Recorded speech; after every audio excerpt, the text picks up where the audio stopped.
ำเป็นทีมสถานีธรรมะออนไลน์ขอเชิญติดตามชมรายการธรรมสากัจฉาสนทนาธรรมตามการคุยทุกเรื่องทุกประเด็นเติมธรรมะให้หัวใจเติมอาหารใจเติมพลังใจให้ตนเองเป็นประจำทุกวันเวลา 20 นาฬิกาเป็นต้นไปโปรดกดปุ่มติดตามและกด Subscribe เมื่อทำเป็นทีมมาเราจะได้พบกันเพื่อรับฟังสารธรรมข้อคิดดีๆมากมายรับบุญง่ายๆด้วยการกดแชร์เผยแพร่เป็นธรรมทานสัพพะทานังธรรมทานังชินาติการให้ธรรมะย่อมชนะการให้ทั้งปวง1 แชร์ 1 บุญมีค่าเท่ากับเผยแผ่ธรรมะให้กว้างไกลแชร์ไปมากยิ่งได้บุญมากเป็นการเปิดโอกาสให้คนได้รับฟังธรรมพบปัญญามีความสุขพ้นจากทุกข์ด้วยการฟังธรรมะมาทวงคำมันหมู่บ้านศีลห้าถือเป็นพันธะขอถวายความเคารพนอบนบไหว้สาพระติทไลยรัตนพันแผ่วพระแก้วเจ้าตั้งสามประการอันมีพระพุทธพระธรรมพระสงฆ์เป็นสรณะติปึ่งอันสูงสุดในชีวิตขอถวายความเคารพนอบนบไหว้สา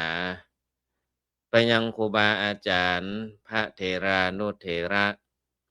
เจ้าคณะพระสังฆาธิการทุกรูปเจริญปอนศรัทธาญาติโยมสาธุชนท่านทั้งหลายที่กำลังติดตามรับชมรับฟังรายการสุขกายสบายใจทุกวันจันทร์เวลา20:00 น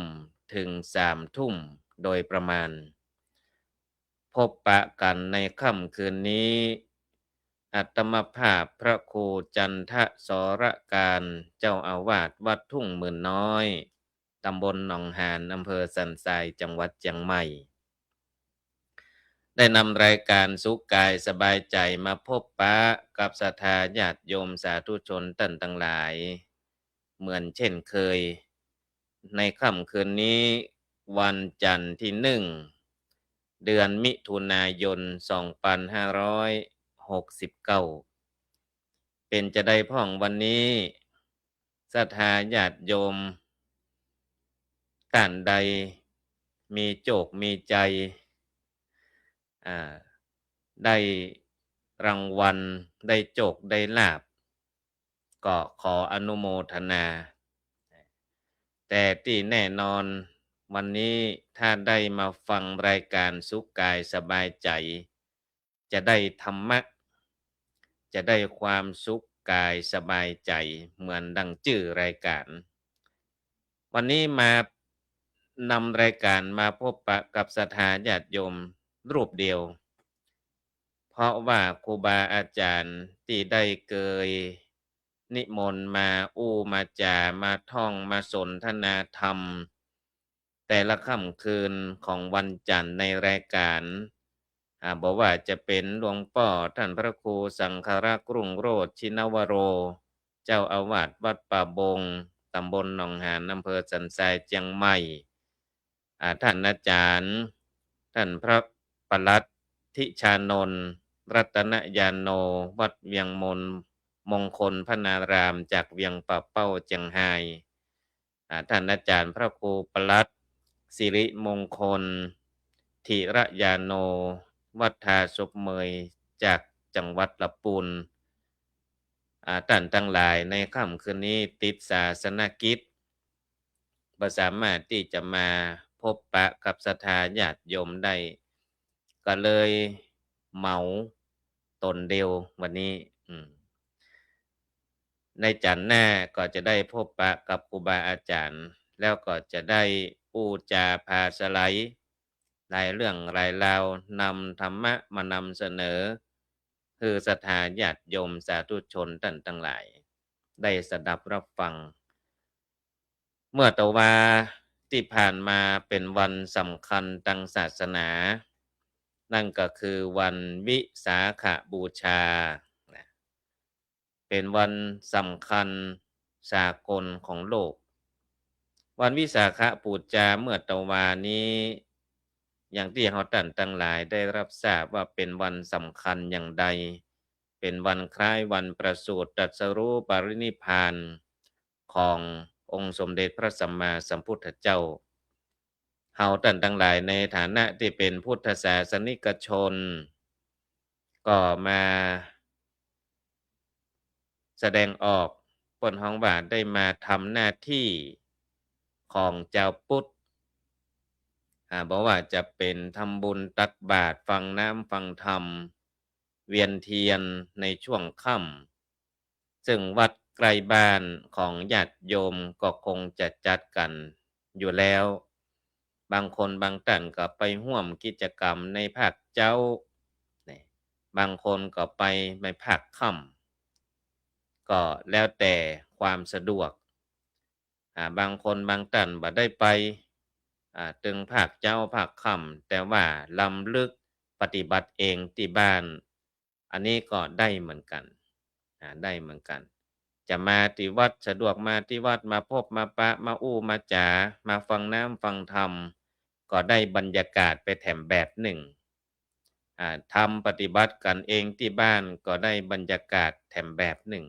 นี่อันนี้ก็บ่ผิดหยังแล้วแต่ความสะดวก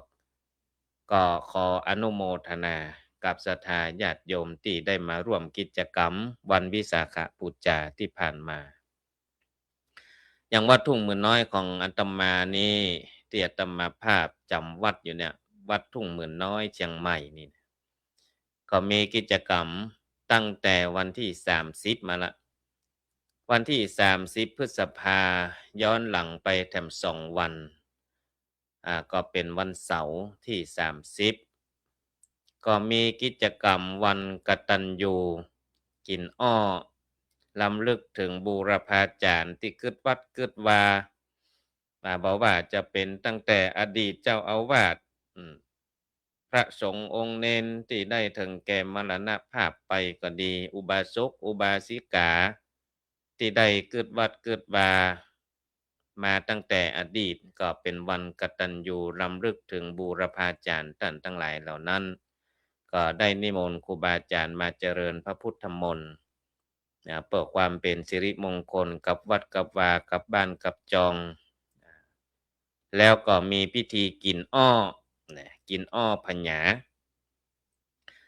หมอกวันจันทร์ก่อนนั้นก็ได้อู้เรื่องกินอ้อได้สนทนากับครูบาอาจารย์หลายๆรูปที่ออกอากาศไปเมื่อจันทร์แล้วการงานก็ผ่านพ้นไปเมื่อวันที่30ที่ผ่านมาได้รับความเมตตาจากท่านพระครูอดุลศิลกิจเจ้าอาวาสวัดธาตุคำเมืองเจียงใหม่ได้มาเป็นเก้าเป็นกันเป็นพิธาจารย์ได้มายืนยงองค์การเจิญอ้อเสกอ้อซึ่งความเป็นมาเป็นไปของอ้อนั้นก็เดียวก็จะเท้าให้ฟังเห็นน้อยหนึ่งเพราะว่าบางคนบางท่านบ่ได้ฟังจันแล้วจันนี้ก็จะสรุปให้ฟังซึ่งการงานพิธีกินอ้อพญานี่เป็นภูมิปัญญา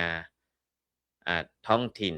ภูมิปัญญาดั้งเดิมของโบราณล้านนาบ้านเฮาเป็นหยังเปิ้นเฮาว่ากินอ้อ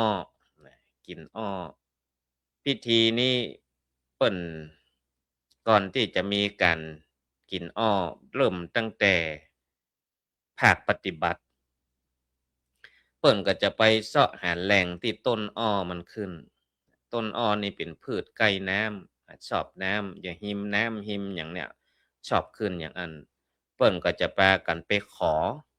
ไปบอกไปกล่าวเจ้าที่เจ้าทางเทบุตรเทวดาเทปาอารักษ์ที่ปกปักรักษายังสถานที่หั้นขออนุญาตตัดเอาอ้อมาประกอบพิธีเพื่อที่จะได้เอามากินอ้อกันบอกกล่าวเรียบร้อยก็พากันตัดต้นอ้อ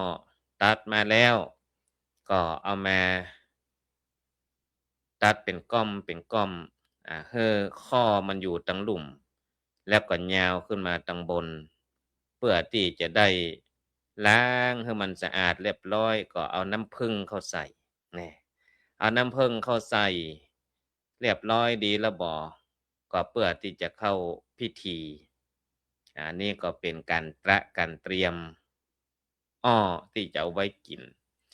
แล้วพิธีกรรมเปิ้นเป็นจั่งใดโบราณล้านนาเปิ้นคือมีแปลงดาขันตั้งตัวเหรอครูบาอาจารย์เปิ้นคือมีขันตั้งขันตั้งก็คือที่บอกกล่าวครูบาอาจารย์ที่ได้ประสิทธิ์ประสาทวิชาของคนล้านนาของเราเนี่ยจะทำพิธีกรรมต่างๆนานาจะต้องมีขันตั้งขันครูก่อนก็จะมีหมากมีหมากมีสวยปูสวยดอกอย่างนี้เป็นต้นขันตั้งอ้อก็จะเพิ่มขึ้นมาจะมีบักพร้าวมีอ้อยมีกล้วยเอาใส่ในขันตั้งมีข้าวเปลือกข้าวสารแล้วก็มาตั้งไว้เสร็จเรียบร้อยแล้วบ่พิธาจารย์ครูบาอาจารย์ผู้ที่เสกอ้อบางที่ก็เป็นตุเจ้าบางที่ก็จะเป็นอ่าโยมที่มีภูมิปัญญาความรู้โดยเฉพาะป้อหนานบางที่ก็เป็นป้อหนานบางที่ก็เป็นตุเจ้าก็ไปเสกอ้อเจิญอ้อลงมามีอ้อพญาอ้อเจียอ้อสินจำเนี่ยอ้ออรหันตาอ้อธรรมอ้อภูมิวิสัยหลายอย่างหลายอ้อเพิ่นก็จะห่ำเจิญอ้อมาเสกอ้อเรียบร้อยเสกเรียบร้อยแล้วเสร็จสรรพเรียบร้อยก็นั่นก็ครูบาอาจารย์ก็จะแจกให้กับหมู่ลูกศิษย์ลูกหาศรัทธาญาติโยมพระสงฆ์องค์เณรที่มาร่วมพิธีบางเทื่อเพิ่นมาเรียนเทศน์ธรรมมาเรียนตัวเมืองไปตลอดจนถึงการกินอ้อนี่ได้เรียนไปจนถึงหมู่จั้งจ้อยจั้งซอเพิ่นก็กินอ้อกันการแสดงศิลปะต่างๆนานาเพิ่นก็กินอ้อให้มีความจำดีจั้งฟ้อนอย่างมื้อนั้นก็มีจั้งฟ้อนมาร่วมเพิ่นก็จะใจความจำในการจำท่าจำทางสลาต่างๆนานาก็มีการกินอ้อจั้งจ้อยจั้งซอนักร้องนักอู้เพิ่นก็มากินอ้อกันพิธีกินอ้ออยู่ในทุกอ่าวิทยาความรู้ต่างๆนานาสามารถที่จะจัดพิธีกินอ้อกันได้เมื่อกินอ้อแล้วทำให้เกิดจะได้ขึ้นคนโบราณเพิ่นว่ากินอ้อคำว่าอ้อนี่มันพ้องกับว่าอ่องอออ่องอ้อก็คือสมองอ่องอ้อคือสมองเพื่อกินอ้อพญาเพื่อมีสติมีพญาปัญญาแล้ววิธีกินเนี่ยกินอย่างใดเนี่ยเพิ่นว่าคือทางในมันจะเป็นป้องหมอกนิ้วมือเนี่ยหมอกสามข้อนิ้วเนี่ยไปตัดไปก้อมไว้ทางในก็จะใส่น้ำผึ้งเข้าพิธีเสกอ้อมนต์อ้อเรียบร้อยก็แจกก็นั่นก็ยกดื่มเข้าไปเรียบร้อยก็ครบปากอ้อให้มันแตกในปากคือมันดังแคบนี่นะแตกเรียบร้อยกินน้ำผึ้งเรียบร้อยแล้วบ่ก็คือเอาออก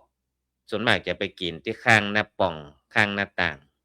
แล้วก็จะจ่งไปทางหลังเฮาบินหลังต่ำหน้าปล่องหน้าต่างเนาะแล้วก็จ่งข้ามหัวคือเปลือกอ้อนั้น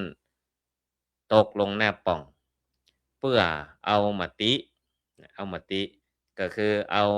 คำว่าป่องคือมันป่องมันผิวแล้วที่ครบคือมันแตกนั่นก็คือการครบปัญหาคือมันได้แตกได้ฉานคือมีสติปัญญา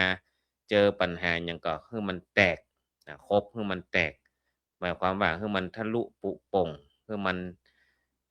แตกฉานในความรู้ในศิลปะวิทยาที่เราร่ำเรียนนั้นๆอีกนะ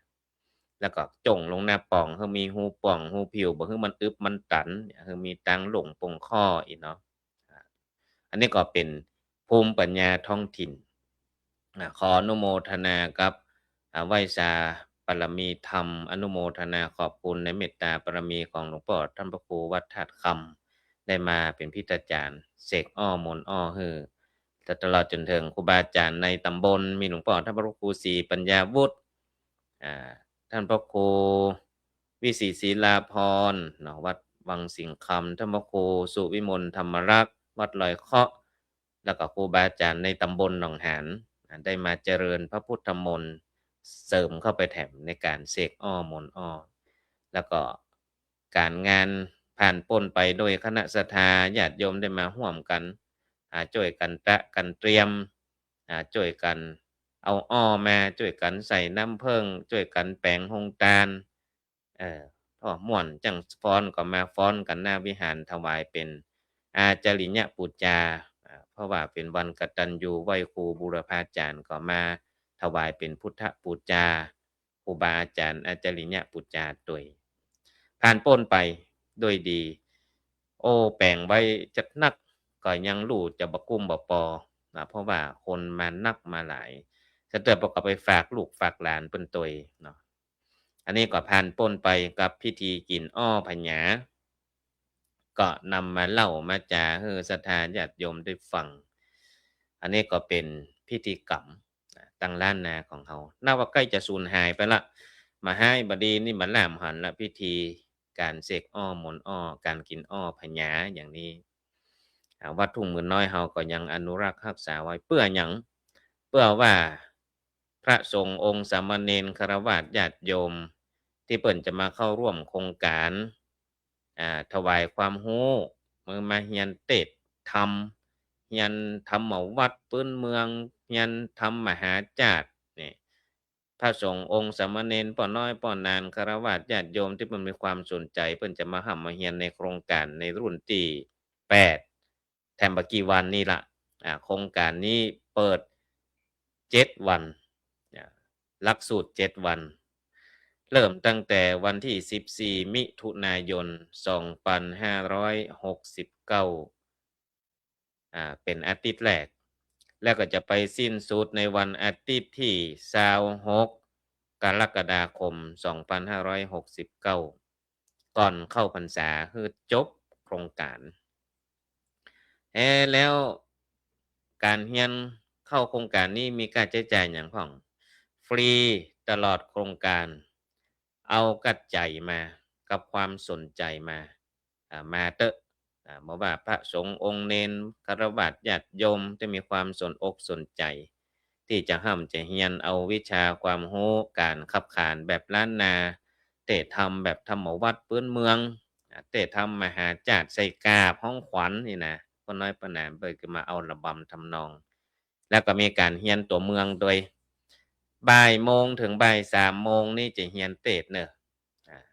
แล้วเวลาบ่าย3โมงถึงบ่าย4โมงเรียนตัวเมืองอันนี้ก็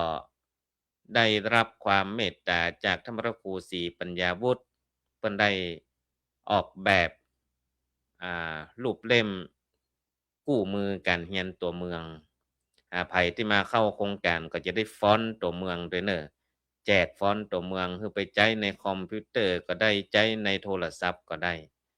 จะแจกฟอนต์คือไปใช้ตัวแล้วก็จะได้กู้มือในการเรียนเทศก็ดีในการเรียนตัวเมืองก็ดีโดยหน่วยอบรมประชาชนประจำตำบลหนองหานอำเภอสันทรายจังหวัดเชียงใหม่ร่วมกับวัดทุ่งหมื่นน้อยตำบลหนองหานอำเภอสันทรายจังหวัดเชียงใหม่เปิดโครงการอันนี้ขึ้นมาเป็นโครงการเป็นรุ่นที่8ล่ะย่างไปมอบโควิด2รุ่นแล้วก็ย่างไปเมื่อปีที่แล้วย่างไปแล้วก็ปิกมาเปิดปีนี้2569เป็นรุ่นที่8เจิญศรัทธาญาติโยมเจิญนิมนต์พระสงฆ์องค์เณรที่มีความสนอกสนใจก็มาเข้าร่วมโครงการได้มาวันที่14มิถุนายนได้เลยเริ่มเวลาบ่ายโมงเปิดโครงการลวดเรียนเลยลวดเรียนบ่คือเสียเวลาเพราะว่าหลักสูตรนี้เป็นหลักสูตรระยะสั้น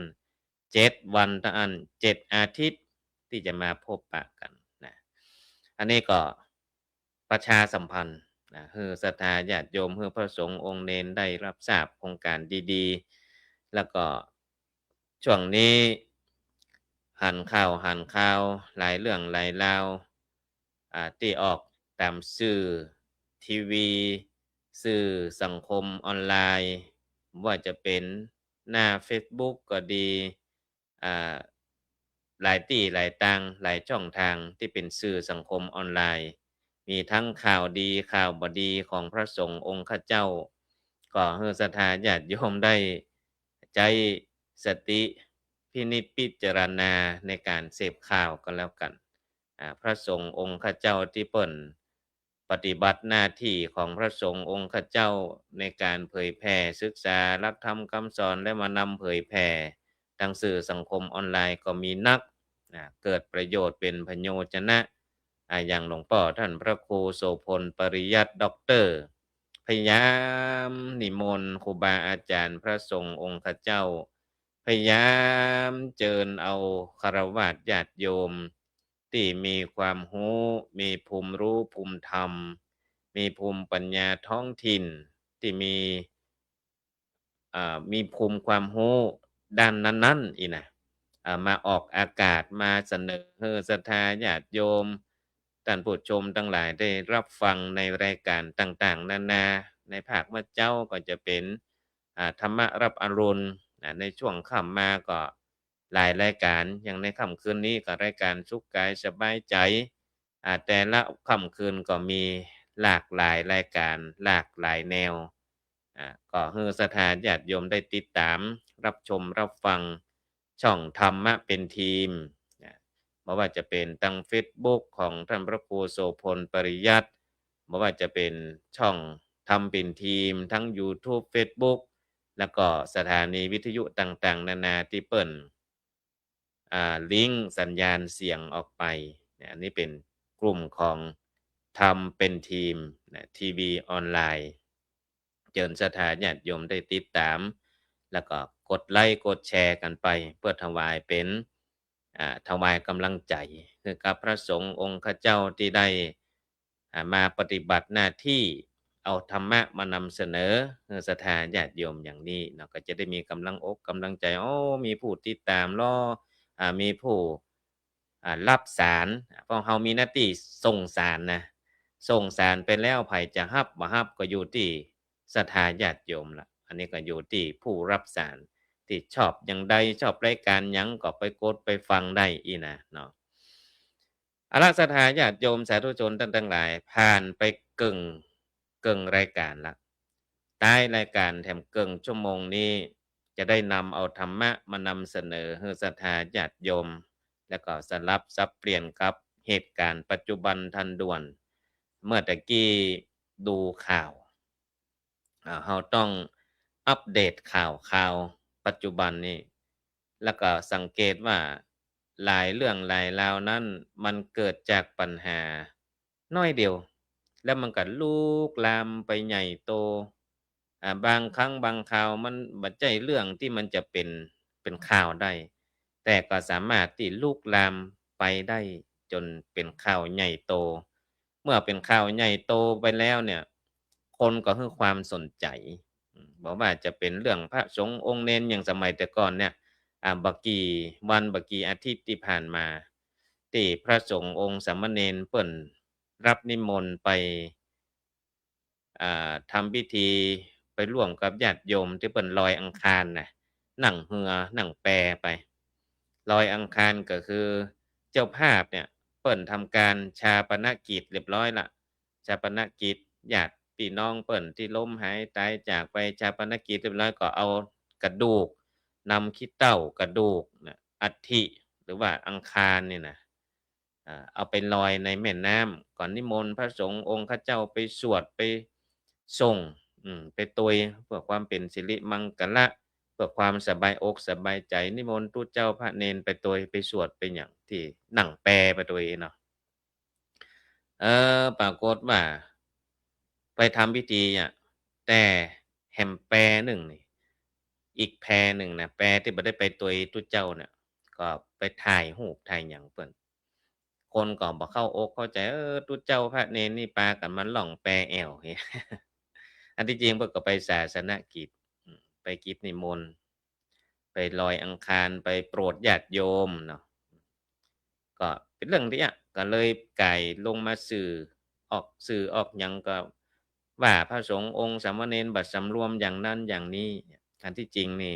สมัยแต่ก่อนมันบ่เป็นที่สะดุดหูสะดุดตาแถมอย่างหนึ่งที่เปิ่นไปนี่ก็เป็น ตีบ่ใช่ตีแอวเนาะแอวอาจจะเป็นตั้งผ่านกันอย่างกะเนี่ยแต่ไปฮู้ไปหันอย่างนั้นก็เป็นข่าวเป็นข่าวกันไปบางเรื่องอย่างตะกี้ดูข่าวเพิ่นว่ามีเพื่อนบ้านดีนี่เหมือนกับถูกหวยนะอามีเพื่อนบ้านดีเหมือนกับถูกหวยหมายความว่าจะใดเฮาอยู่ด้วยกันในสังคมในชุมชนนี่เนาะสมมุติถ้าเป็นบ้านจัดสรรอย่างเงี้ยบ้านจัดสรรก็ดีบ่บ้านจัดสรรก็ดีถ้ามีเพื่อนบ้านที่ดีนะไปไหนก็สบายอกสบายใจฝากฝังบ้านได้เหรอบ่เป็นห่วงตะใดถ้ามีเพื่อนบ้านบ่ดีนี่ทุกข์ใจเพิ่นถึงเปรียบว่ามีเพื่อนบ้านดีเหมือนถูกรางวัลเหมือนถูกหวย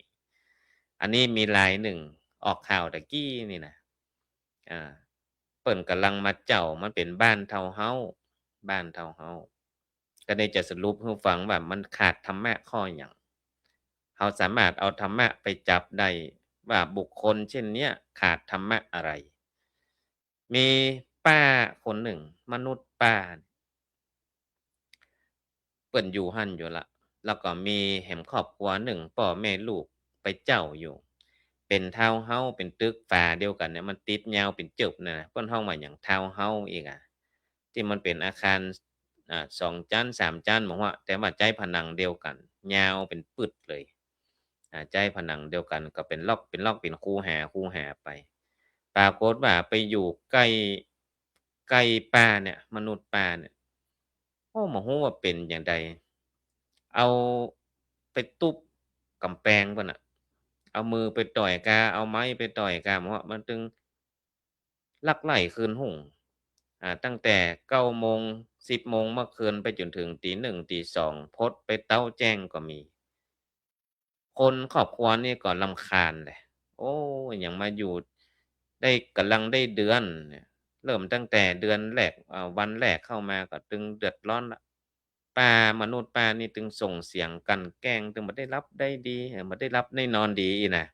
ลงข่าวติกะเปิ้นก็ไปร้องเรียนที่สายไหมต้องรอดเป็นเพจที่รับร้องทุกข์ช่วยกันแก้ปัญหาประสานเจ้าหน้าที่สอบถามบ้านใกล้บ้านหิมก็ว่าโอ้ป้านี่ตึงยะเน้อมันจึงสร้างศัตรูไปคับไขว่เสียเตือก็จอดรถขวางเปิ้นขวางหน้าบ้านเปิ้นแต่หน้าบ้านตัวเก่าเขียนป้ายว่าห้ามจอดรถขวางประตูบ้านแต่เอารถไปจอดบ้านเปิ้นได้ขวางประตูบ้านเปิ้นได้บ้านตัวเก่าเขียนป้ายห้ามจอดรถขวางประตูแต่รถตัวเก่าไปจอดประตูบ้านเปิ้นเนี่ยมันเป็นอย่างนั้นเหตุการณ์อย่างเนี้ยเอาธรรมะอันหยังมาจับสถานญาติโยมอยู่ด้วยกันถ้าเราหันแก่ตัวนะแน่นอนเลยหันแก่ตัวบ่มีความเอื้อเฟื้อเผื่อแผ่แล้วก็ครอบครัวนี่ก็เป็นครอบครัวที่ใจเย็นถ้าบ่ใช่ครอบครัวที่ใจเย็นมนุษย์ป้านี่คงจะโดนไปแล้วแต่นี่ก็ใจเย็นก็หาหลักฐานเก็บหลักฐานก็ไปแจ้งไปร้องเรียนเอาบ่ได้ตัดสินใจทำเองพยายามเก็บหลักฐานไว้ไปถามคนตำไกล้ตำหิมก็โอ้ป้านี่ตึงนักแกเน้อนะไปละหลานเปิ้นไปพับไขว่เหมือนกันอันนี้ขาดธรรมะอย่างครอบครัวนี่เปิ้นระงับโทสะคือความโกรธได้แทนที่จะได้นอนหลับพักผ่อนดีๆโอ้เอามือเอาหยังมาต่อยกำแพงเนี่ยบ่ได้หลับได้นอนหัวเพราะฉะนั้นปั้นปื้นมันรำคาญเนาะแทนที่จะได้พักผ่อนดีก็ระงับความโกรธได้เก่งพ้องแต่ก็คงจะสุดๆแล้วก็ถึงได้ไปร้องเรียนอันนี้เป็นมนทินเกิดขึ้นอู้ถึงเรื่องมนทินศรัทธาญาติโยมสาธุชนท่านทั้งหลายมนทินที่มันมาแปดมาเปื้อนมนทินของจิตของใจอย่างถ้วยจานว่านจ้อนเป็นถ้วยเป็นแก้วเนี่ยถ้ามีหยังมาแปดมาเปื้อนอันนั้นก็เป็นมนทินเป็นมนทินแล้วมนทินด้านจิตใจของเราอันหยังเพิ่นฮ้องว่าเป็นมนทินด้านจิตใจก็เดี๋ยวจะมาอู้ให้ฟังตะกี้มนุษย์ป้านั้นมีมนทินในจิตใจแทนที่จะเป็นแก้วที่ดีถ้วยแบนที่ดีจานที่ดี ที่ไว้ใส่หยังกิน ใส่หยังลงไปก็แปดเปื้อน เพราะว่าจิตใจเป็นมลทิน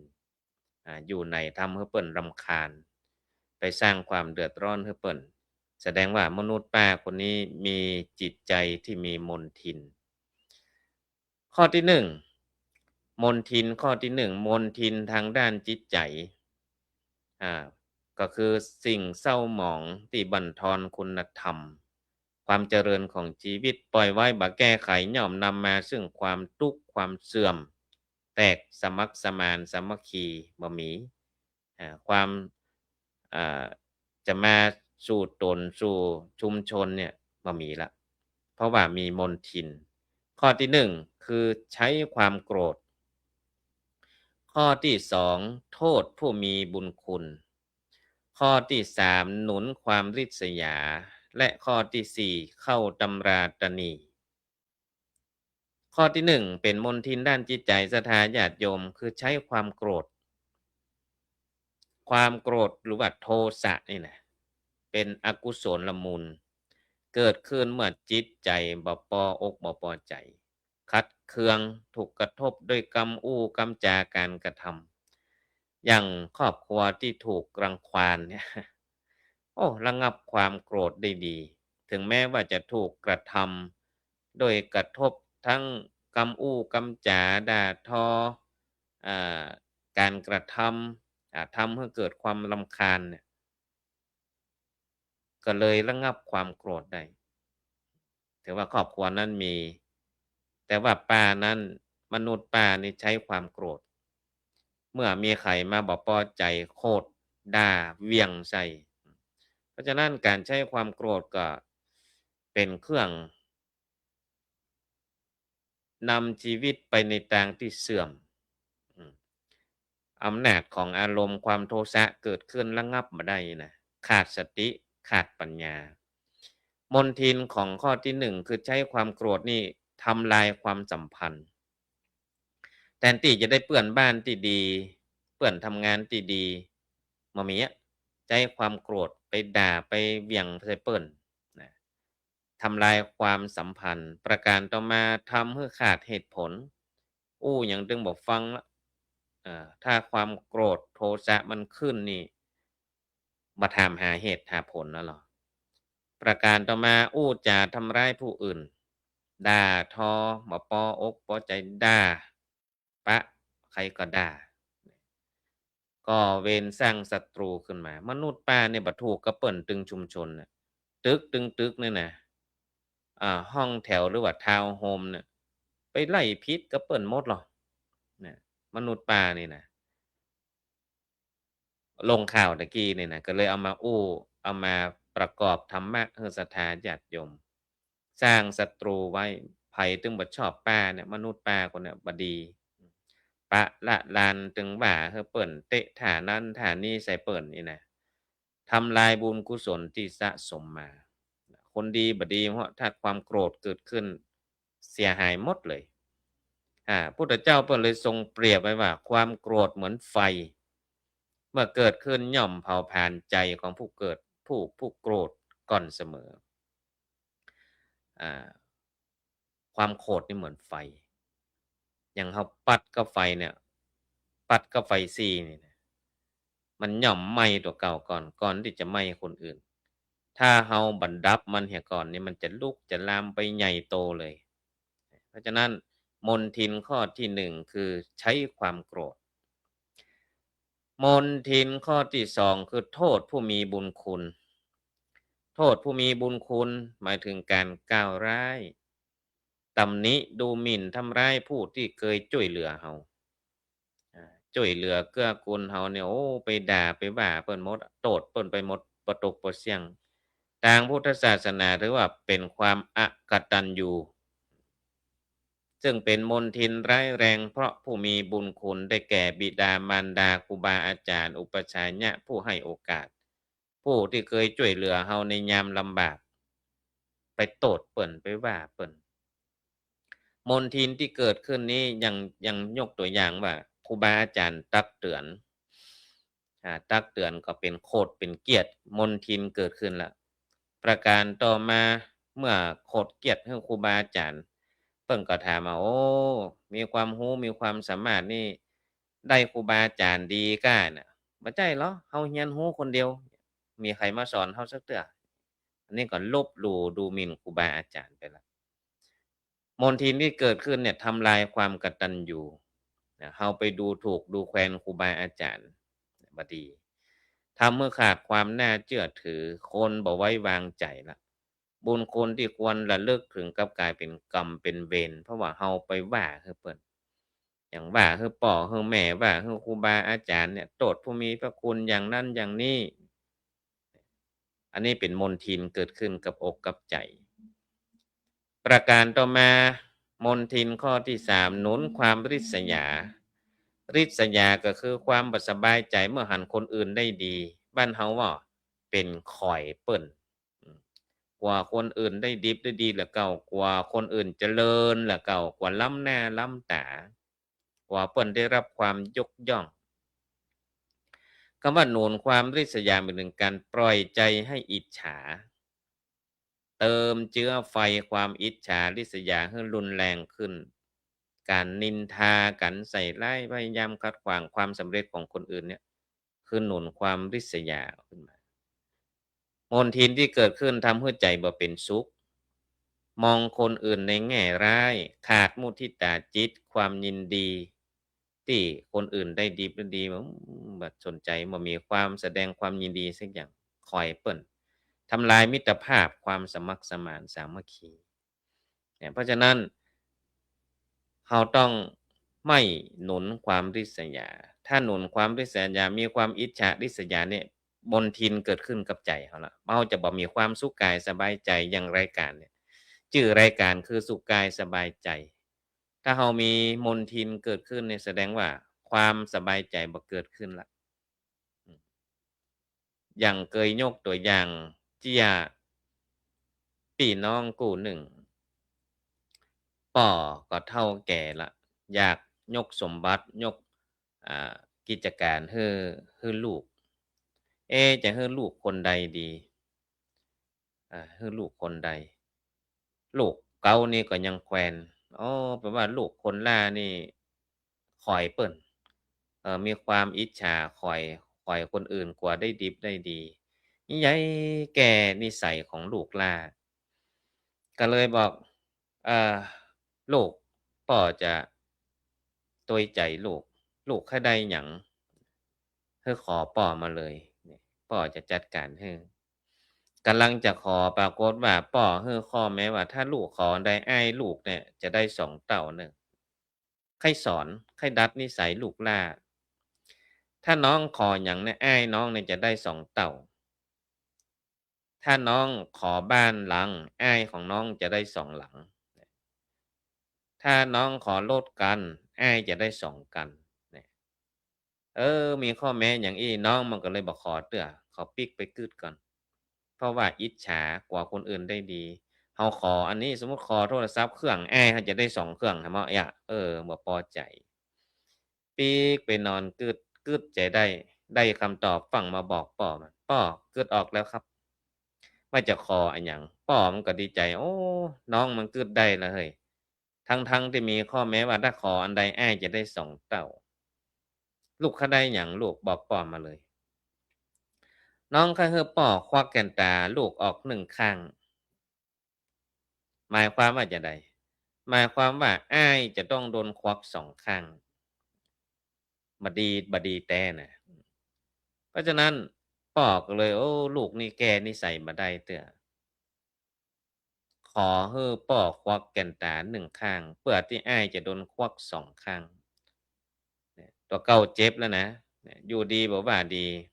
เฮือเปิ้นควักแก่นตาเพื่อที่จะฮื้อควักของอ้าย2แก่นอันนี้เจ็บตัวเพราะว่ามันมีความมุทิตามีแต่ความอิจฉาริษยากว่าคนอื่นได้ดีประการต่อมามนทินข้อสุดท้ายข้อที่4เข้าตำราตรณีตรณีก็คือความหวงแหนบ่อยากแบ่งปันทั้งทรัพย์สินความรู้เกียรติยศโอกาสอาหมายถึงคนที่มีความนิสัยตระหนี่กลายเป็น ปิ้นว่าหยังขางขี้จินะบ้านเฮาว่าอย่างงั้นมลทินที่เกิดขึ้นก็คือขาดน้ำใจขาดมิตรแท้ปิดกั้นโอกาสแห่งบุญทำให้จิตใจคับแคบคนที่ขี้จิอย่างนี้เนี่ยคนบัดใจกว้างใจแคบอย่างนี้เปรียบเหมือนกับมีคำโบราณคำสอนบักเก่าคนเฒ่าเพิ่นว่าไว้เพิ่นว่าบ้านบ่มีฝาจ้างบ่มีงานาบ่มีเหมือง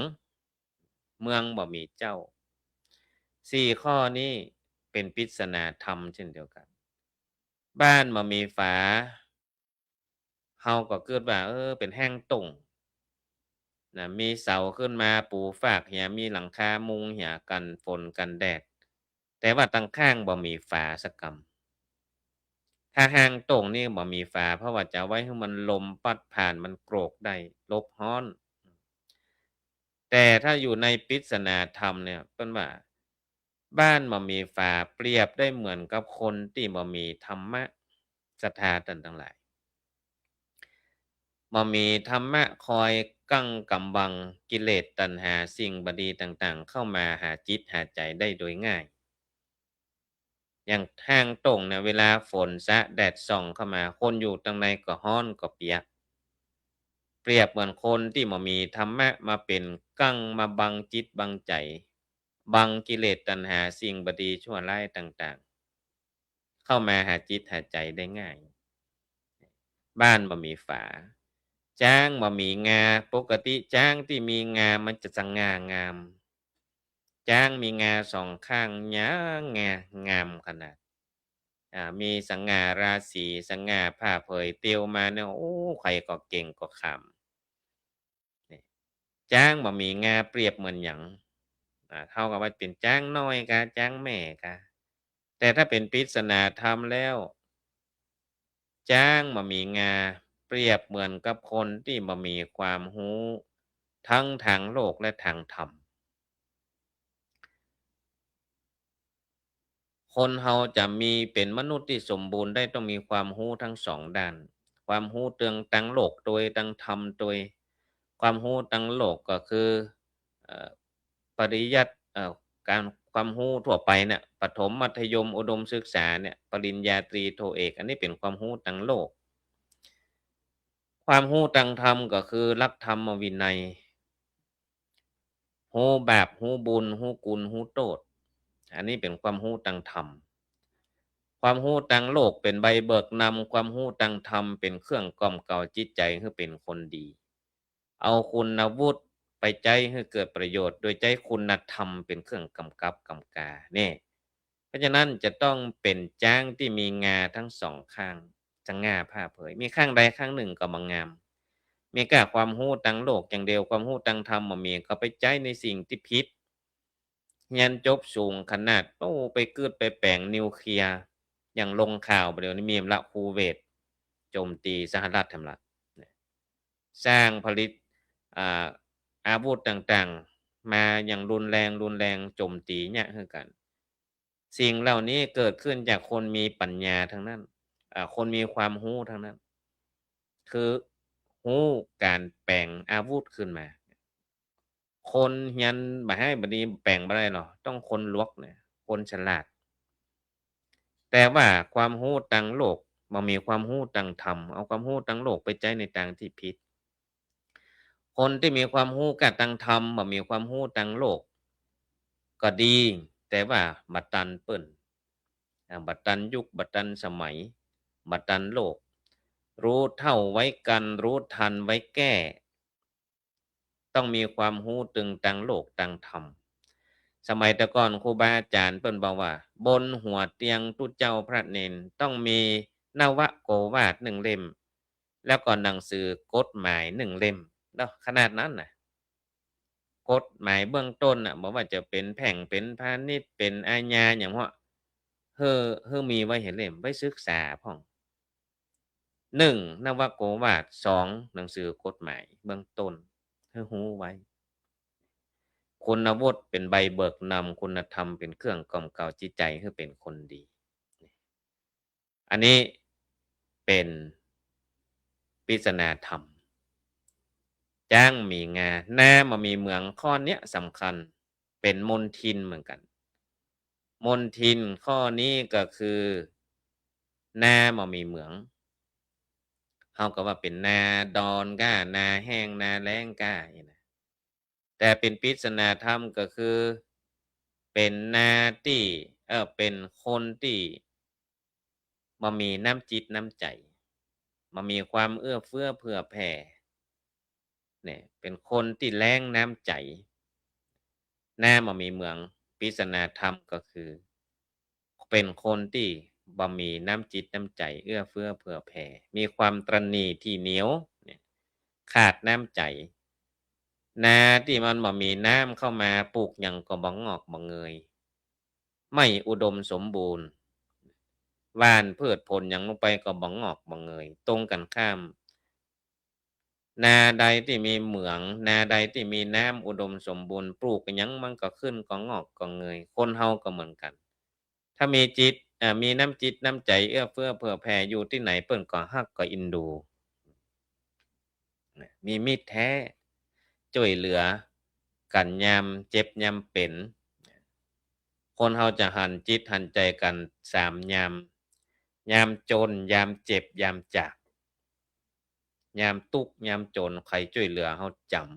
ำยามเจ็บเขาบ่สบายใครช่วยเหลือเฮาจ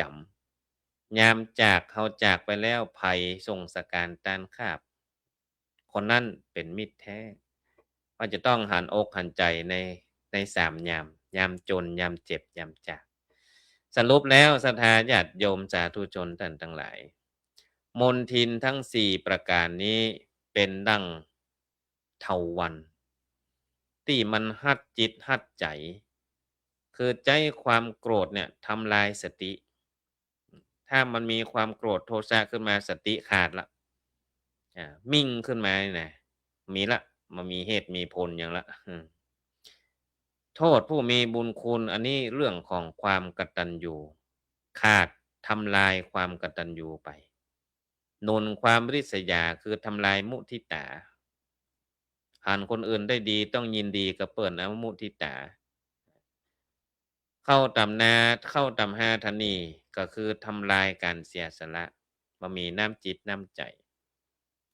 เพราะฉะนั้นคนที่จะปรารถนาความเจริญคือเปลี่ยนจากมนทินคือเป็น4อย่างนี้คือความโกรธนี่ต้องเปลี่ยนเป็นเมตตาอกตัญญูหรือว่าโทษผู้มีบุญคุณนี่เปลี่ยนเป็นความกตัญญูกตเวทีความริษยาเปลี่ยนเป็นมุทิตา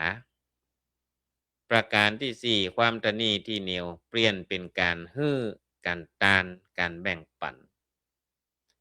เมื่อทำได้อย่างนี้เพราะว่าชำระมลทินทั้ง4ได้จิตใจก็จะผ่องใสเป็นเหตุแห่งความสุขความเจริญเป็นที่ฮักของคนทั้งหลายแน่เพราะฉะนั้นศรัทธาญาติโยมต้องสละมลทินให้ได้นะถ้าสละมลทินทั้ง4ตัวนี้ได้จะมีความสุขกายสบายใจเหมือนดังชื่อรายการในค่ำคืนนี้แล้วที่แถมอย่างหนึ่งโครงการอันนี้ก็ประชาสัมพันธ์ข่าวสารถึงเรื่องมนทินจบลงไปละใต้รายการนี้ก็จะมีการประชาสัมพันธ์เรื่องโครงการอบรมพระวิปัสสนาจารย์รุ่นที่16เปิ้นจะเริ่มวันที่7มิถุนายน2569ถึงวันที่23กรกฎาคม2569ที่วัดพระธาตุสีจอมทองวรวิหารนะนี่โครงการอบรมพระวิปัสสนาจารย์เพื่อไปชำระมลทินเช่นเดียวกันเนี่ยพระสงฆ์องค์ข้าเจ้าก็ไปเพื่อละมลทินปฏิบัติเพื่ออยู่กับตัวเก่าอยู่กับปัจจุบันขณะล้างมลทินที่มันติดแปดจิตใจบางครั้งบางคราวมันอาจจะล้างบ่หมดก็ไปอบรมพระวิปัสสนาจารย์ให้มีความรู้มีภูมิรู้ภูมิธรรมเพื่อที่จะได้มาอบรมมาสั่งมาสอนมาแนะให้ศรัทธาญาติโยมที่มาวัดมาวาได้รู้หลักการที่ถูกต้องในการเจริญวิปัสสนาเพื่อสู่หนทางความดับทุกข์ก็คือความสุขกายสบายใจ รู้เท่าทันอันนี้ก็มานำเสนอให้ศรัทธาญาติโยมสาธุชนท่านทั้งหลายในค่ำคืนนี้หลายเรื่องหลายราวเรื่องปัจจุบันทันเหตุการณ์ตลอดจนถึงเรื่องของมนทินที่เกิดขึ้นกับจิตกับใจเฮาจะเนี่ยจะได้เมื่อมันมีมนทินมาติดมาแปดจิตใจของเฮาและใจธรรมะทางพระพุทธศาสนาไปกำกับกำกาหมายถึงว่าเฮาต้องความโกรธนี่มันเกิดขึ้นเหมือนกันหมดเช่นใดเฮาบ่ได้บรรลุความความโกรธสภาวะธรรมสิ่งที่เกิดขึ้นต่างๆนั้นมันเกิดขึ้นอยู่แล้วเป็นธรรมดาเป็นธรรมชาติอย่างถ้าไปอบรมพระวิปัสสนาจารย์เพิ่นก็จะสอนให้กำหนดล่ะเมื่อความโกรธเกิดขึ้นเฮาจะเนี่ยจะใดกำหนดโกรธหนอโกรธหนอโกรธหนออีโลเนี่ยมันมีที่มันมีเอ่อทางออกเฮาจะเนี่ยอย่างใดเมื่อความโกรธเกิดขึ้นเฮาบ่ไปปรุงแต่งเพิ่มเพียงแต่รู้ว่าตอนนี้มันโกรธเนี่ยโกรธแล้วก็วางอย่าปล่อยมันเกิดขึ้นตั้งอยู่ดับไปแล้วมันบ่ได้ตั้งอยู่เหมือนอาอารมณ์เหล่านี้มันเกิดขึ้นตั้งอยู่แล้วก็ดับไปเราต้องรู้เท่าทันมันอย่างนี้อาอันนี้ความโกรธเป็นมลทินโทษผู้มีบุญคุณก็คือความอกตัญญูก็เป็นมลทินเหมือนกันอาโน่นความริษยาความอิจฉาริษยาก็เป็นมลทินทางด้านจิตใจเหมือนกันแล้วก็ความตณีที่เหนียวก็เป็นมลทินเหมือนกันถ้าเราลบมลทินทั้ง4อย่างนี้ได้ก็มีความสุขกายสบายใจอย่างที่บอกไว้ในข้างต้นโกรธง่ายใจร้อนบั่นทอนมิตรลืมกตัญญูชีวิตย่อมหม่นหมองริษยาคนดีมีแต่ทุกข์ครอบครองตระหนี่มัวหมองบุญไม่ผ่องในจิตใจจงมีเมตตารักษากตัญญูยินดีเมื่อผู้อื่นได้ดีรู้จักให้รู้จักแบ่งปันชีวิตนั้นย่อมพบกับความสุขความเจริญนะขอฝากกับศรัทธาญาติโยมสาธุชนท่านทั้งหลายไว้บอกว่าจะเป็นโครงการเฮียนเทศน์เฮียนธรรมเฮียนตัวเมืองที่วัดทุ่งหมื่นน้อยโดยมีอาตมาภาพพระครูจันทสรการเป็นพระวิทยากรถวายความรู้ให้กับพระสงฆ์องค์เณรตลอดจนถึงได้ถ่ายทอดวิชาความรู้ให้กับป้าน้อยป้าหนานที่มาเอาระบำทำนองก็จะถ่ายทอดให้ไว้เปิ้นว่าอมไว้หายคายไว้อยู่ภูมิปัญญาต่างๆนานาที่เกิดขึ้นกับเฮาแล้วก็มาจากครูบาอาจารย์เปิ้นถ่ายทอดขึ้นมาเพราะฉะนั้นเฮาก็จะต้องถ่ายทอดออกไปแถมถ้าเฮาอมไว้ก็หายหมายความว่า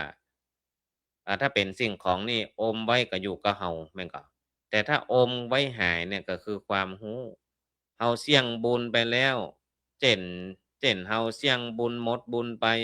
ถ้าเราบ่ถ่ายทอดบ่คายความรู้ไว้เนี่ยความรู้ภูมิปัญญานั้นๆก็จะเสี่ยงไปกับเราแต่ว่าถ้าเราคายเนี่ยอมไว้หายคายไว้อยู่ถ้าปกติคายไว้ก็คือต้องออกไปแต่ภูมิความรู้ของเรานี่คายไว้อยู่หมายความว่าถ่ายทอดไปแล้ววิชาความรู้ภูมิปัญญานั้นๆก็จะอยู่คู่กับบ้านกับเมืองกับชุมชนไปเพราะฉะนั้นเรา ต้องถ่ายทอดวิชาความรู้อย่างรายการอื่นๆที่ไปรู้ไปหันท่านพระครูโสพลปริยัติด็อกเตอร์ปาครูบาอาจารย์ฆราวาสญาติโยมปราชญ์ล้านนาครูภูมิปัญญาท้องถิ่นที่ได้มาอู้มาจามาแลกเปลี่ยนความรู้ประสบการณ์ก็เป็นสิ่งที่น่าอนุโมทนายินดีเปิ้นถ่ายทอดวิชาความรู้ที่ตัวเก่ามีให้ลูกให้หลาน อย่างโรงเรียนสืบสานภูมิปัญญาท้องถิ่น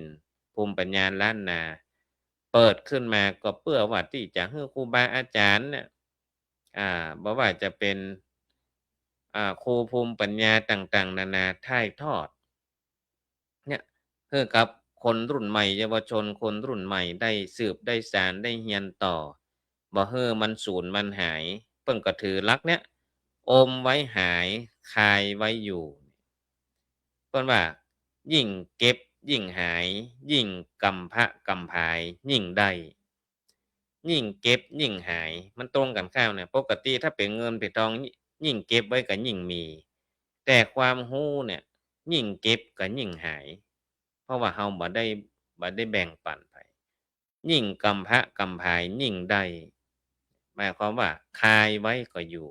ได้ลูกฮิซิดลูกหาเพิ่มขึ้นมาแถมเนี่ยอันนี้เป็นสิ่งที่ดีมากความรู้ภูมิปัญญาต่างๆนานาทุกแขนงจะคงอยู่ตลอดไปเนี่ยเพราะฉะนั้นฝากกับศรัทธาญาติโยมสาธุชนท่านทั้งหลายไปจนถึงพระสงฆ์องค์สามเณรที่มีความต้องการที่จะมาศึกษาหาวิชาความรู้ ทั้งการเทศธรรมแล้วก็เรื่องตัวเมืองอักขระตัวเมืองก็มาศึกษาเล่าเรียนได้มาพอมากอยได้เริ่มตั้งแต่วันอาทิตย์ที่14มิถุนายนเวลาบ่ายโมงถึงบ่าย3โมงแล้วก็ตัวเมืองบ่าย3ถึงบ่าย4โมงเนาะอันนี้ก็ขอประชาสัมพันธ์เอาละท้ายรายการนี้ก็คง อนุโมทนากับศรัทธาญาติโยมครูบาอาจารย์ที่ได้ติดตามรับชมรับฟังรายการวันนี้อาจจะชายเดียวโอ้คนเดียว1 ชั่วโมงวันจันทร์หน้าก็คงจะได้พบปะกับครูบาอาจารย์หลายตนหลายองค์แล้วก็จะได้มีหลายเรื่องหลายราวที่มาสนทนากันเพื่อแลกเปลี่ยนวิชาความรู้แลกเปลี่ยน ประสบการณ์มาอู้มาจาให้ศรัทธาญาติโยมท่านทั้งหลายได้รับฟังกันในวันจันทร์หน้ากันแล้วกันเนาะวันนี้ก็คงจะได้นำรายการจากลาศรัทธาญาติโยมท่านผู้ฟังไปก่อนเนอ้อขออ้างเอาคุณพระศรีรัตนตรัยมีพระพุทธพระธรรมพระสงฆ์ปกปักรักษาศรัทธาท่านทั้งหลายมีความสุขกายสบายใจเหมือนกันทุกคนทุกท่านจัตตารโอธรรมาวัฏันติ อายุวันโนสุขังพะลัง